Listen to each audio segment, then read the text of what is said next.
Imagine this. You've just wrapped up a grueling 12-hour hospital shift, only to find yourself apprehended on your own doorstep because you weren't recognized. This isn't fiction. It's exactly what transpired with Terrence Boyd. The ordeal began even before Terrence could fully step onto his porch. It was precisely 6:37 p.m. on a Tuesday in Louisville's tranquil Eastwood neighborhood, a place characterized by Sunday morning lawn mowing and cordial, if habitual, waves. Terrence, a respiratory therapist, had just completed a demanding shift at U of L Health, spending 12 hours on his feet, managing ventilators, monitoring vitals, and aiding patients who would never suspect a black man like him was instrumental in saving their lives. His hospital ID, a pale blue slightly creased scrub top, was still clipped to his chest. His car, a dusty gray Honda CR-V, had barely come to a halt before he reached for his lunch bag and phone, weary but eager to tuck his daughter into bed. He inserted his key into the front door, the one with the chipped green paint Kayla had been nudging him to fix for 3 months. The motion sensor porch light illuminated automatically. That's when he heard it. The distinct, urgent wail of a siren followed by another. Terrence glanced over his shoulder. 2 Louisville Metro Patrol cars were rapidly approaching, lights flashing though now silent, their bright beams sweeping across his garage and front yard. He stepped away from the door. One of the officers, stocky, light-skinned, in his mid-40s, leaped from his cruiser before it had fully stopped. "Hands where I can see them." Terrence froze, bewildered. "What?" "I said hands up now." Terrence slowly raised both hands, his ID badge swaying. "This is my house," he stated calmly. "I live here." The second officer, younger, perhaps mid-30s, with a shaved head and a tense jaw, jogged up behind the first, pulling handcuffs from his belt. "Turn around. Don't make this harder than it has to be."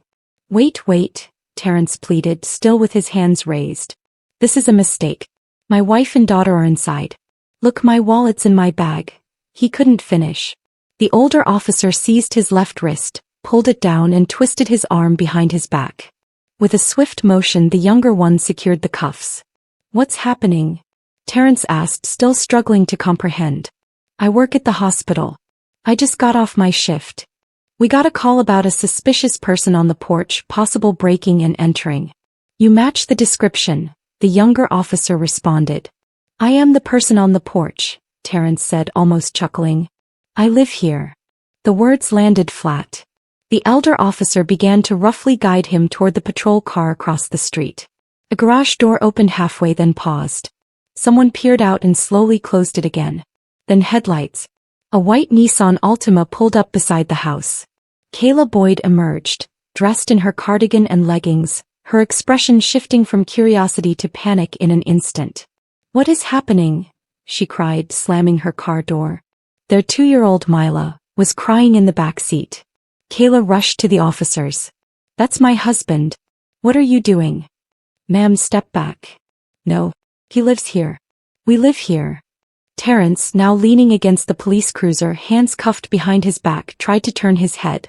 "Kayla, call my brother. Get someone on the phone." The officers disregarded her protests. "Sir, are you resisting?" one barked. "I'm not resisting," Terrence said clearly. "I'm telling you I live here. Please check the name on the mailbox." "Boyd, look at the mail, my name's on every envelope in there." Kayla was now on her phone, recording, tears streaming down her face. "You're arresting a man for trying to walk into his own home." The officers remained unresponsive. Terrence was placed in the back seat of the cruiser. His daughter's sobs echoed into the night. Neighbors watched from behind curtains. Not one came outside. One of the officers made a quick radio call, muttering something about trespassing and potential resistance. Kayla followed the patrol car down the street, still filming. She had already contacted her sister, her lawyer friend, and her pastor. Her hands trembled so violently she needed both to steady her phone. At the precinct, they took Terrence's fingerprints and formally charged him with trespassing and resisting arrest. He repeatedly requested to speak to someone, anyone who could verify his address, but they told him to wait. One of the younger officers scoffed when Terrence attempted to explain that his front door's Ring camera had captured the entire incident. "You really think that matters?" the officer muttered. But the next morning, when the footage finally reached his lawyer, everything began to change. By the time Kayla arrived at the station, it was already dark. The clerk at the front desk didn't even bother to look up when Kayla explained her husband had been wrongfully arrested. "Ma'am, if he's been booked, he'll be processed. You can wait or call in the morning." "Wait, he was arrested for standing on our porch?" she snapped. The clerk shrugged. "If he resisted, that's between him and the officers." Kayla wanted to scream, but Mila had finally fallen asleep in the back seat, her tiny fists still clenched from crying. Kayla stepped outside, sat on the curb and called their neighbor, Janice, one of the few in the subdivision who had ever taken the time to converse with them. Janice sounded stunned. "What? I just saw Terrence mowing the lawn on Sunday. Do you know who might have called it in?" There was a pause, then Janice said softly, "I mean this place. Someone probably thought he didn't belong." It wasn't the first time. 6 months prior, someone had reported Terrence jogging near the high school, questioning if he was following the kids. That time the officers had left after seeing his hospital badge. But this wasn't someone asking questions. This was cuffs, a charge, mugshots. Inside the holding cell, Terrence sat on a cold bench under buzzing lights, still in his scrubs, shoelaces and belt removed. The cuffs had left red marks on his wrists, and his back ached from how they'd shoved him into the car. The officer who fingerprinted him didn't make eye contact. He asked again for a phone call. Finally they handed him a line. Kayla answered on the second ring. "Baby, I've got the lawyer. She's on it." Terrence exhaled slowly. "I didn't even touch them, Kay. I didn't yell. Nothing." "I know. We've got the doorbell footage. Elise says we're going to be fine." Terrence was silent for a few seconds. "They didn't care, Kay. That's what scares me." Back at home, Elise Brogan, a civil rights attorney, sharp-tongued and brilliant, was reviewing the Ring camera footage Kayla had uploaded from her phone. The camera, positioned just above the porch light, wide-angle, high-definition, captured everything.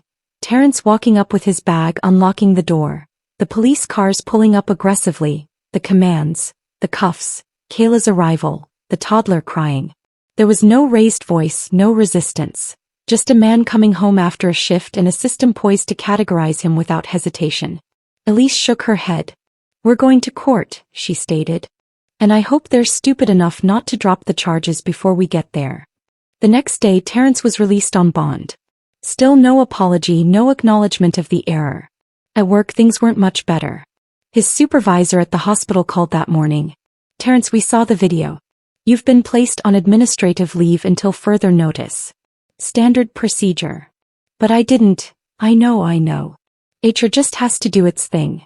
He hung up and sat at the kitchen table in silence, staring at the coffee pot without pressing the button.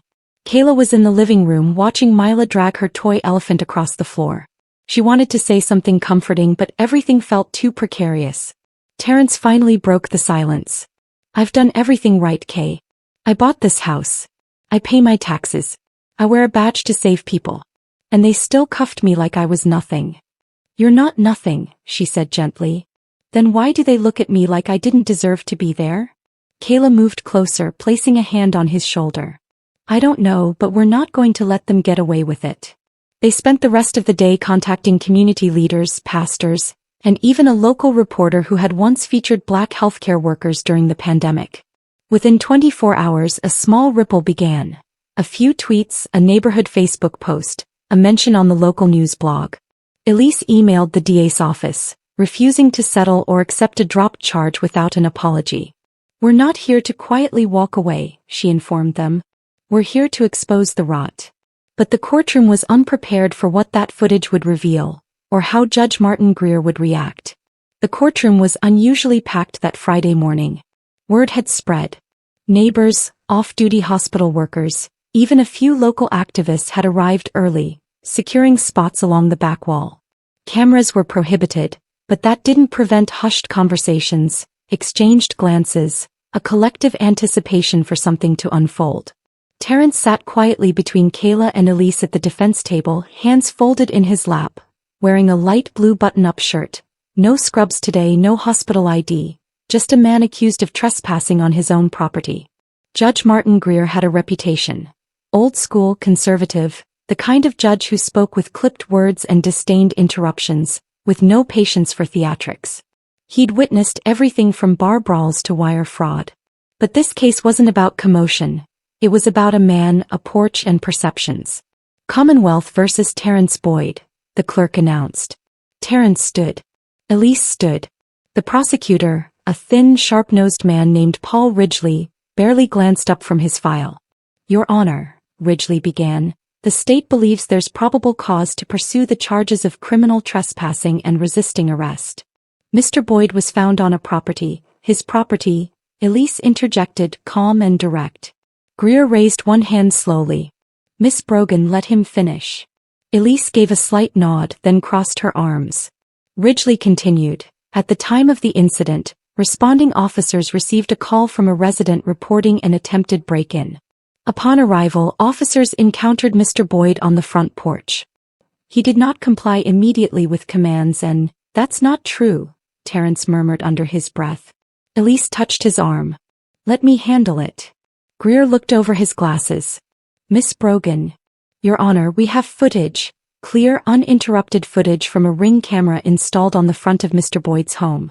The incident was captured from start to finish. I believe it will clarify what really happened that evening. Proceed, Greer said. A court technician wheeled out a monitor and plugged in a USB drive. The room fell silent. Even the prosecutor leaned in slightly. The footage began. No dramatic music, no elaborate editing, just real life. Terrence pulling into the driveway, walking to the door in scrubs, unlocking it. The patrol cars pulling in aggressively. The commands, the cuffs, Kayla's arrival, her voice trembling, Mila wailing in the back seat. At one point the courtroom collectively flinched when Kayla shouted, "That's my husband." And one of the officers replied, "Ma'am, step back or you'll be detained." Ridgely shifted in his seat. When the video ended, silence hung heavy. Judge Greer sat back slowly, his fingers interlaced, his eyes moving between Terrence, the officer seated at the side of the room, and the screen. Elise stood. Your Honor, Mr. Boyd presented no threat. He explained himself. He was calm. His wife verified him. The officers never checked his ID, never checked the mailbox, didn't even glance at the house number. They assumed and then they escalated. And for what? Because he fit a description? Because he was in scrubs. Is the neighbor who called in the report present today? Greer asked. No, Your Honor, Ridgely replied quickly. They declined to testify. Elise smirked. Convenient. Greer turned to the bailiff. Get me the names of the responding officers. I want them on record. The officers stiffened. Their names were read aloud. Officer Nolan Rusk, Officer Matthew Greeley. Greer looked at Rusk first. Did you verify ownership before initiating arrest? No, sir. The call sounded urgent. We were told someone was trying to break in. Greer nodded slowly, then to Greeley. Did Mr. Boyd present any weapon? Make any threatening move? No, Your Honor. Did he raise his voice? No, Your Honor. Greer looked down at the case file, flipping a page, then back at the footage still frozen on the screen. Terrence mid-arrest, head turned toward the driveway, Kayla's headlights just pulling in. There's no law, he said finally, against standing on your own porch. And there's no law against being a homeowner while wearing scrubs. He paused, then leaned forward, voice firmer. But I want to know what kind of law lets you ignore a man's name, his keys, his wife, and still put him in handcuffs. But before anyone could speak, Judge Greer requested a recess, and the courtroom wasn't ready for what he'd say when they returned. The recess lasted 20 minutes. The courtroom buzzed with a quiet tension, but no one departed, not even those who had clearly come solely to witness the Ring footage. The video had done more than confirm what transpired. It had unveiled a layer of something no one wished to acknowledge aloud. Terrence sat still, his hands clasped again in his lap. Elise leaned in. You okay? He nodded, then shrugged. It's strange, he said. I watched that video 100 times already. But hearing it with people in the room, it hits different. Kayla gently rubbed his back. You were calm. You were respectful. Anyone watching could see it.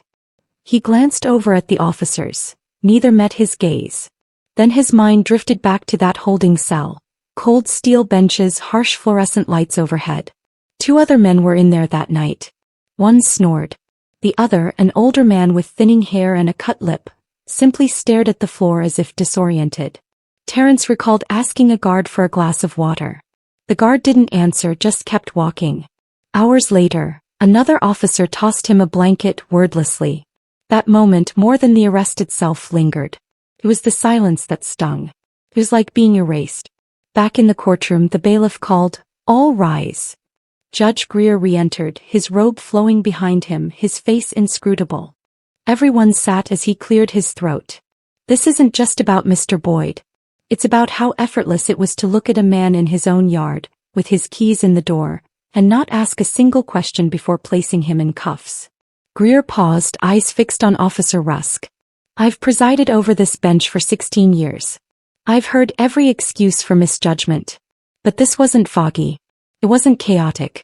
This was a clean front porch, a man in medical scrubs, and two officers who refused to do the bare minimum." He then focused on Greeley. "I don't care what the dispatcher said. You had a man on scene, a mailbox, a woman confirming his identity, and a screaming child watching her father get stuffed into the back of a car." The courtroom remained silent.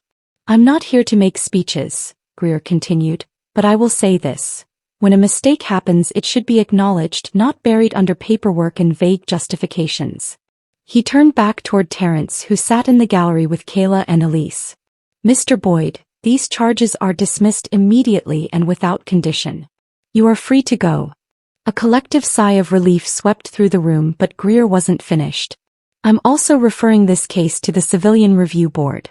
The conduct of the responding officers deserves scrutiny beyond the courtroom, and I expect this department to answer for it." Ridgely, the prosecutor, shifted in his chair but remained silent. Elise stood.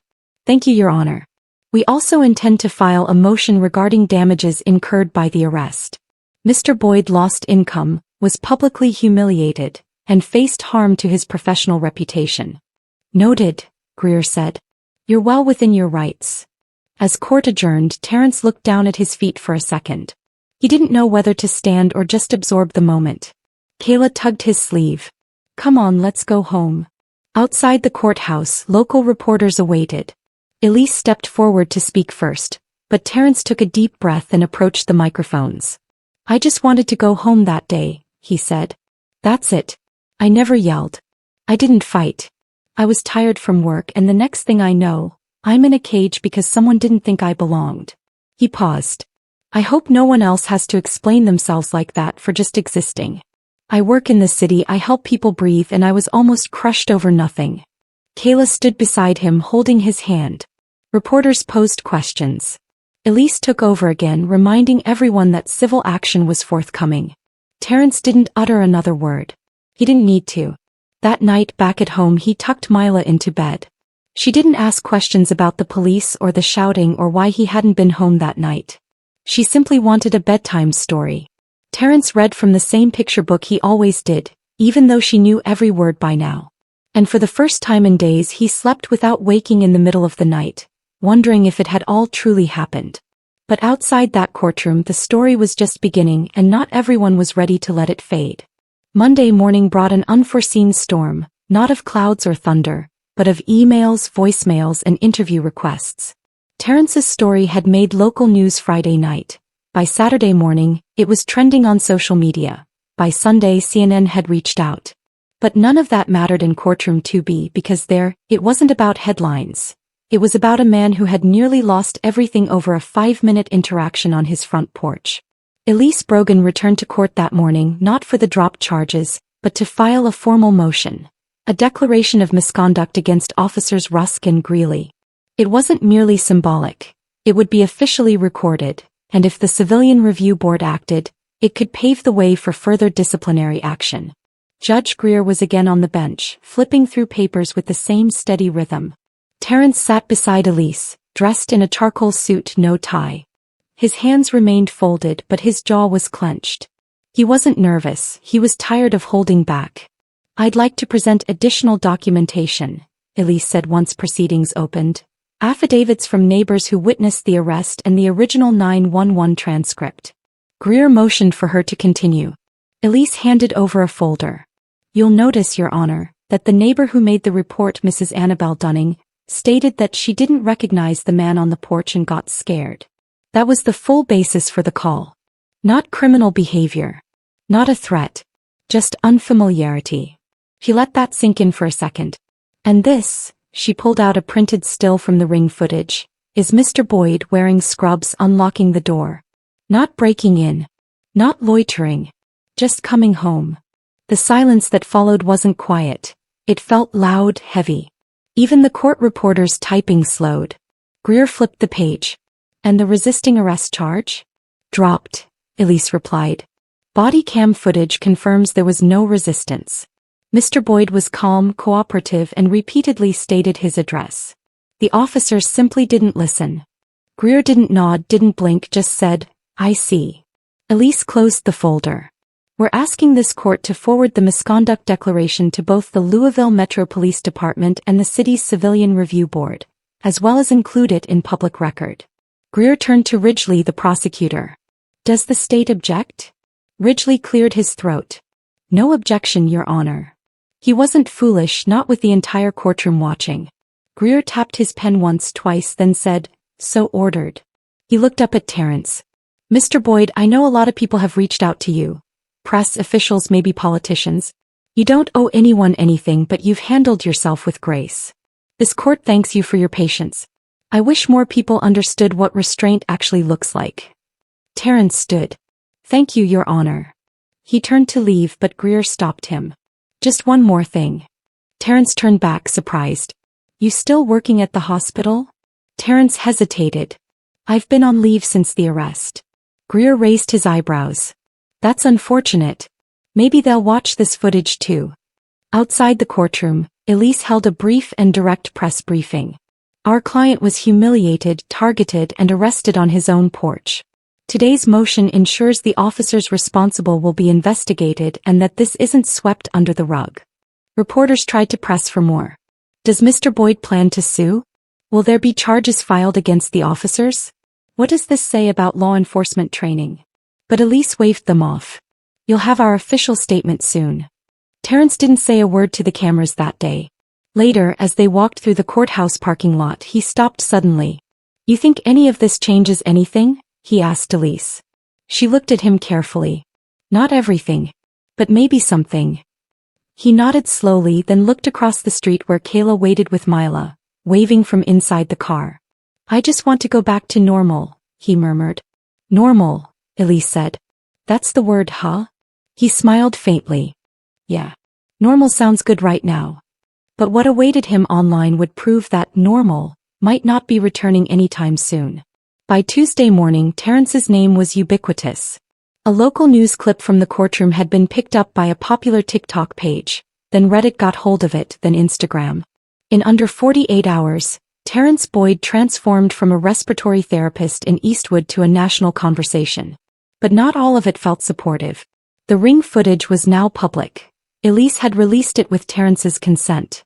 It had been edited by strangers, reposted with hashtags like #PorchArrest and #WrongMan. The video was dissected on live streams, turned into memes, stitched with political commentary. Some called him a hero. Others accused him of overreacting. A few claimed he must have done something off camera to deserve what happened. Terrence didn't read the comments. Kayla did. She tried to shield most of them from him, but he saw it in her face. She'd go quiet after scrolling, shake her head, and slowly put the phone down as if it were dangerous to touch. They sat on the back patio that night, the baby monitor softly humming next to them. Mila had finally fallen asleep after insisting her dad read the same book twice. I didn't think it'd go this far, Terrence admitted, looking up at the sky. I thought it would be over once they dropped the charges. Kayla handed him a glass of water. You were humiliated in front of your kid. The only reason this got attention is because of that camera. He nodded, staring out into the dark. That's the part that messes me up, he said. If I didn't have that doorbell camera, they'd still be saying I resisted, that I was aggressive, that I fit some description. You didn't. And we have proof. But what about everyone who doesn't? Neither of them said anything after that. The next day, Terrence went to pick up coffee from a local cafe. The barista, a young guy with a blonde ponytail and a backwards hat, did a double take when he saw him. Hey man, you're that dude from the video, right? Terrence gave a tight smile. Yeah. Yo, that was wild. Glad you're okay. Thanks, he said quickly, grabbing his cup. But as he turned to leave, he heard someone near the door whisper, "That's him. The guy who got arrested." Suddenly, every pair of eyes in the cafe felt aimed in his direction. He walked out fast, got in the car, locked the doors. When he got home, he didn't say anything at first, just handed Kayla her iced tea, sat down on the couch and stared at the blank television screen. "They all know me now," he finally said. "Not because of my work, not because of anything I've done, but because I got arrested on my porch." Kayla sat beside him. "You didn't ask for this. But maybe it's happening for a reason." He looked at her sideways. "What reason?" She didn't answer right away. Then she said, "To show people what it looks like when someone who did nothing wrong still ends up in cuffs. It's not about you being perfect. It's about them being wrong." Later that week, Elise called with news. "The officers have been placed under internal review," she said. "And I've just filed your civil claim." Terrence took a deep breath. "I don't care about the money. I know. But this isn't about money. It's about record. About making sure they can't hide behind silence." She paused before continuing. "Also, I need to warn you, the department's union is pushing back. They're trying to frame this as a miscommunication, a tense situation with incomplete info. They're trying to get ahead of it before the review board steps in." Terrence leaned back in his chair. "Let them try." He hung up and sat still. He kept replaying that moment in his head, standing on his own porch, bag in hand, and hearing the words, "Turn around. Hands behind your back." No one asked, "What's your name?" No one said, "Do you live here?" Just orders. Just control. He pulled up the Ring footage again, not to watch it but to listen, to the silence, to the way his daughter cried, to the way Kayla's voice cracked when she said, "That's my husband." He realized then, it wasn't just about being seen. It was about being heard and how fast that gets taken from you. But what he didn't know yet was that the neighbor who made the call had finally come forward with a story that would change everything. Annabelle Dunning didn't answer the door the first time reporters knocked or the second. But by the third day of swirling stories, after Elise's motion, after the video hit national TV, she changed her mind. It wasn't pressure. It was something quieter. Guilt, the kind that disrupts sleep. She didn't go on camera. She didn't release a statement. She simply asked her son to help her write a letter, typed, single-spaced, printed on plain white paper, and had it delivered directly to the courthouse. Elise was the first to receive a copy. She read it aloud in her office while Terrence sat across from her, arms tightly folded.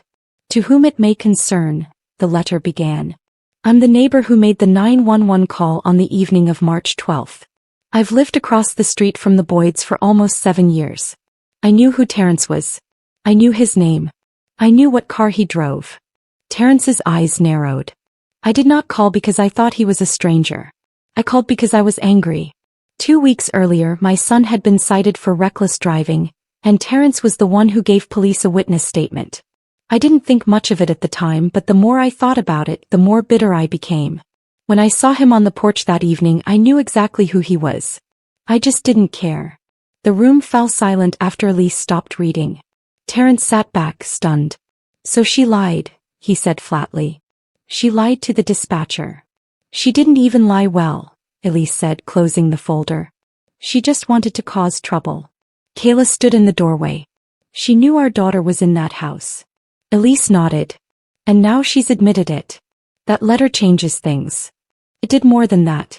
By the following Monday, the court had called an emergency session, not to retry the case, but to address the damage it caused. Judge Greer was again on the bench, this time with no trial before him, no witnesses, just a statement to deliver. He didn't waste time. On March 12th, a call was made by a neighbor, not out of fear but out of spite. That call led to an arrest based on false pretense. It affected not just Mr. Boyd but his wife, his child, and his livelihood. He looked directly at the 2 officers seated in the front row. Neither wore a uniform today. "I want to be clear. You are responsible for your choices.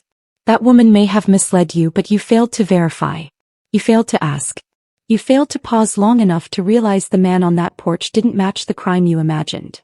He turned toward Terrence, who sat in the gallery with Kayla and Elise. "Mr. Boyd, I told you once that you handled yourself with grace. I still believe that. But grace does not mean silence, and it certainly does not mean surrender." Greer stood.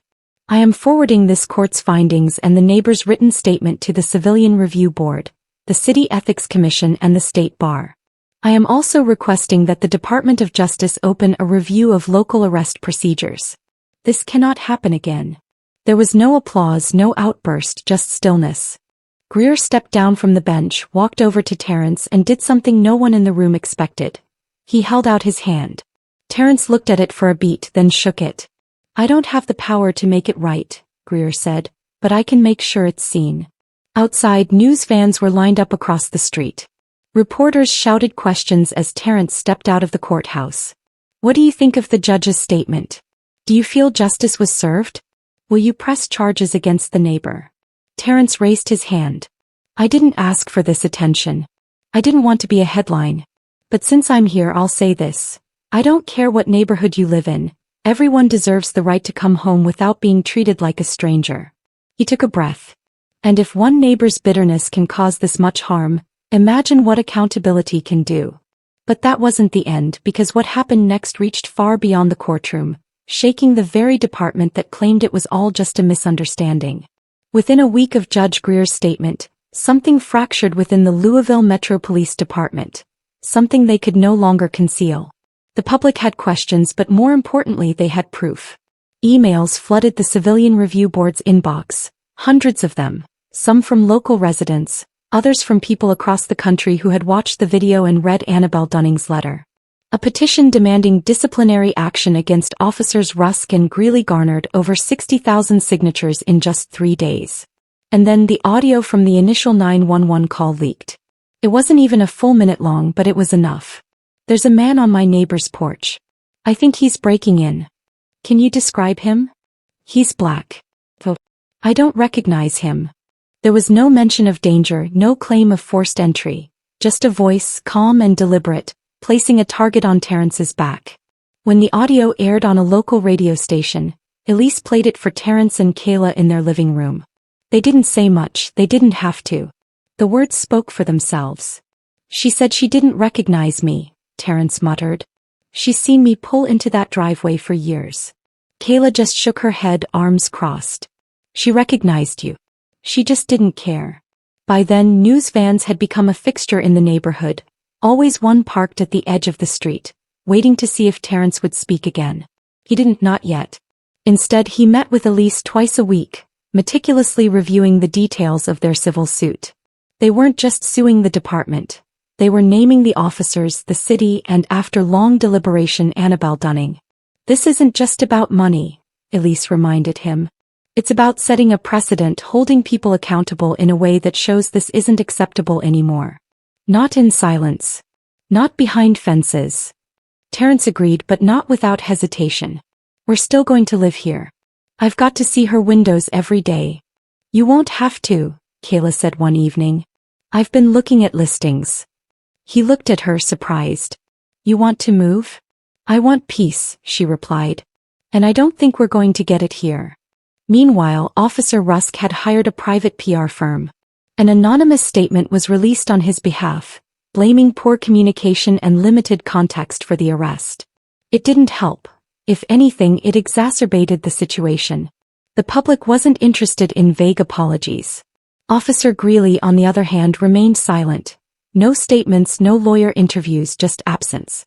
A week later, Louisville's police chief made a televised appearance, standing behind a podium flanked by 2 deputies.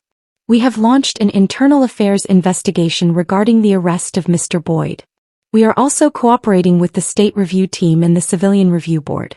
The individuals involved have been placed on paid leave pending outcome. The phrase paid leave sent the internet into overdrive. Elise, now a frequent guest on local news panels, didn't hold back. They got a vacation. My client got trauma. Terrence stayed quiet, letting Elise manage the media, but in private he was changing. He didn't sleep as easily. He scanned every car that slowed near his driveway and he stopped jogging, something he used to do every morning before heading to the hospital. It wasn't just the arrest. It was the reaction that came after.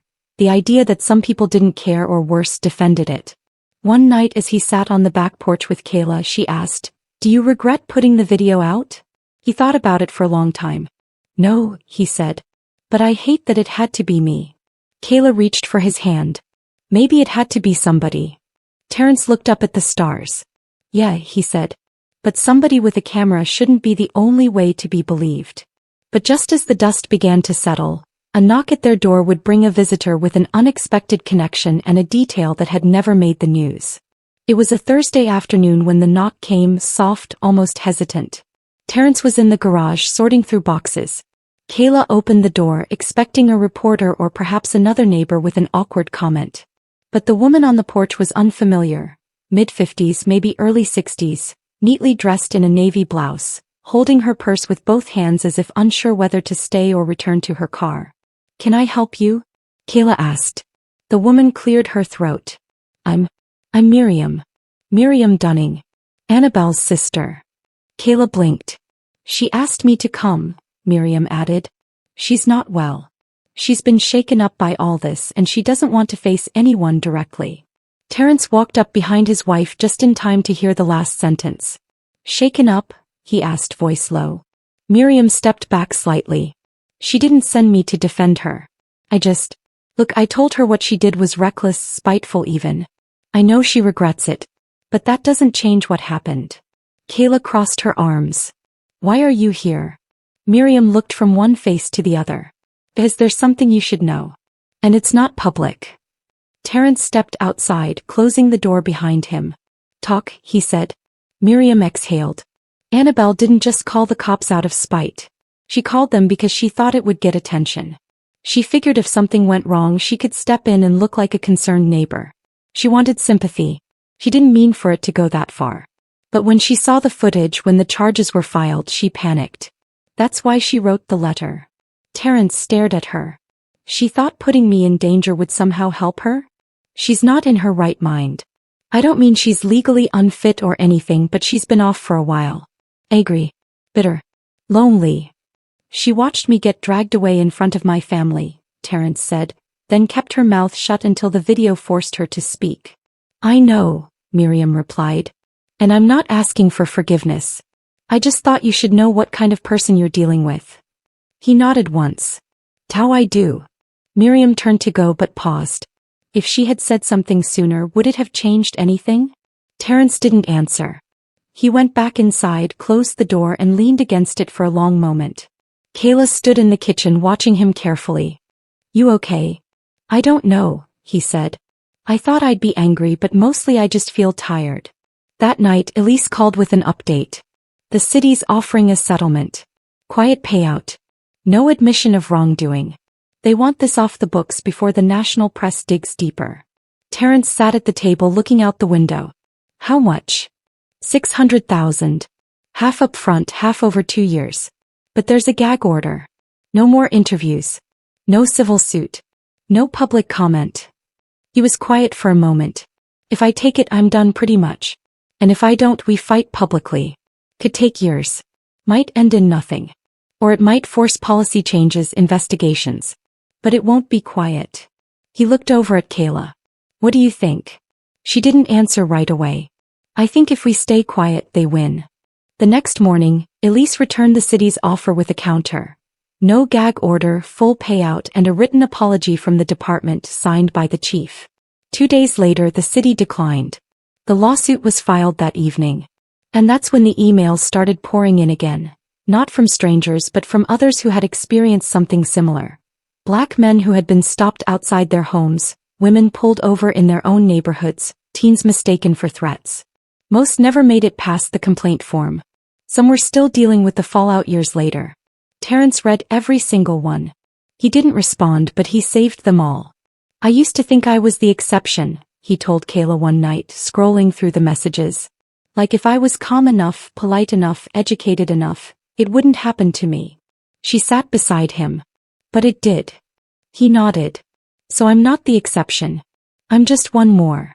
But what he didn't expect was how his story would inspire a response that no one, especially not the city, saw coming. A month later, the city's silence finally broke, but not with a press release.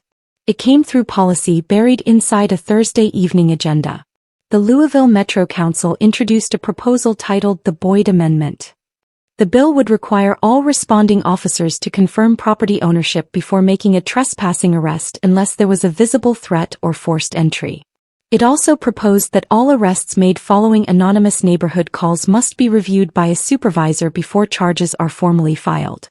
The mayor's office didn't name Terrence directly, but everyone knew the timing wasn't subtle, neither was the pressure. By now, Terrence's case had sparked conversations in cities well beyond Kentucky. Similar stories surfaced in Minnesota, Nevada, even parts of Texas. Families began to come forward with ring footage of their own, some eerily similar, some far worse. For once, people were watching and listening. Terrence, meanwhile, continued quietly. No more interviews, no panels, no statements. He returned to work, part-time at first, on weekends, then gradually picking up more shifts. His patients never asked about what happened, but some co-workers looked at him differently, not with pity but with recognition. It was as if they finally saw how much he'd been carrying long before the Porch incident. At home things were slower. Mila was talking more, asking better questions. One day she pointed at the front door and asked, "Is that where the police got mad at Daddy?" Terrence didn't know how to answer. He looked at Kayla, then said softly, "Yeah, baby. That's where it happened." "Did you yell?" she asked. "No," he said. "I didn't yell." She nodded once, then went back to her toys as if that were enough. The lawsuit was still progressing. Elise was relentless. The city had tried to lowball again, just enough to make it go away without setting precedent, but Elise wasn't interested in numbers. She wanted acknowledgement. She wanted language on paper that would make it harder for officers to act first and think later. Terrence still wasn't sure what justice looked like, but he knew what silence looked like, and he wasn't going back to that. He started writing, not speeches, not op-eds, letters. One to the police academy director, one to the city council, one to the review board. Not asking for apologies, asking for reforms. Training modules, role-play scenarios, community input. Some wrote back, some didn't, but the writing gave him something he hadn't felt in weeks. A sense of direction. Meanwhile, Annabelle Dunning sold her house. No announcement, no note. Just a moving truck one morning and a realtor sign by afternoon. A young couple bought the place, interracial as it happened. Kayla watched them unload their belongings and whispered, "That's ironic." Terrence smiled but said nothing. Weeks turned to months. The Boyd Amendment passed. Officers Rusk and Greeley were reassigned, no longer on patrol pending a final review, and the city attorney's office reached out again. This time it was different. They wanted a meeting. No cameras, no conditions. Terrence agreed. The meeting was brief, in a private room inside City Hall. A table, 2 lawyers, Elise, Terrence, and one folded letter placed gently on the table. It was an official apology, signed, dated, acknowledging wrongdoing and stating the department would adopt new procedural checks in response to the incident. Terrence didn't smile, but he took the letter. He framed it in his home office, not as a trophy, but as proof that the truth didn't disappear, that something was left behind. Later that night, as he stood on the porch, Mila asleep and Kayla inside brushing her teeth, he looked out across the neighborhood. Same houses, same sidewalks. But something had shifted. Maybe not enough, but something. And for once he wasn't asking to be seen. He wasn't explaining himself. He wasn't performing calmness just to feel safe. He was home. Finally. If you're watching this and thinking, that could never happen to me, I hope you're right. But for Terrence Boyd and for so many others, the truth is that it already has. Being right shouldn't have to be proven with a camera, and coming home shouldn't feel like walking into a courtroom. If this story resonated with you, share it, discuss it, and subscribe to this channel so we can continue telling the stories they try to ignore, because silence might be comfortable but change never is.